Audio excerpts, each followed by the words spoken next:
Պետքարտուղարքերին հայտնեց, որ ԱՄՆ-ն ու Ռուսաստանը համաձայնության են եկել ՄԱԿ-ի անվտանգության խորհրդում նոր բանաձևի շուրջ, որը նպատակամղված է բացահայտել քիմիական զենքի կիրառմամբ հարձակումներ իրականացնողներին Սիրիայում։ Քերին այդ մասին հայտարարել է հինգշաբթի օրը Մալայզիայի Կուալալումպուր քաղաքում Ռուսաստանի արտգործնախարար Սերգեյ Լավրովի հետ հանդիպումից հետո, որը տեղի էր ունեցել Հարավարևելյան Ասիայի տարածաշրջանային գագաթնաժողովի ընթացքում։ Մենք նաև խոսել ենք ՄԱԿ-ի բանաձևի մասին և ես համոզված եմ, որ հասել ենք համաձայնության, որը մոտակա ժամանակներս պետք է հանգեցնի նոր բանաձևի քվեարկությանը։ Բանաձևը, որ կարող է քվեարկության դրվել շատ վաղ այս շաբաթ, կստեղծի մի խումբ, որը կհետաքննի, թե ով է պատասխանատու քիմիական գրոհների շարքի համար Սիրիայի քաղաքացիական պատերազմի ընթացքում։ Քիմիական զենքի արգելման կազմակերպությունը ՔԶԱԿ-ը փորձում է իրականացնել գրոհների վերաբերյալ փաստահավաք առաքելություն, սակայն ոչ նա, ոչ էլ ՄԱԿ-ը լիազորված չեն նշելու պատասխանատուին։ Վաշինգտոնի ու Սիրիայի նախագահ Բաշար Ալ-Ասադի միջև 2013 թվականին կնքված պայմանագրի համաձայն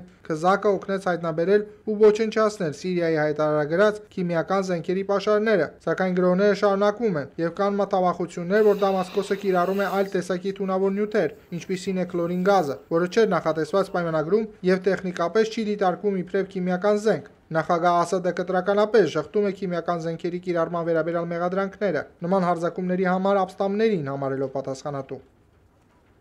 Տիգրան Մարտիրոսյան, Ամերիկայի ձայն, Վաշինգտոնից։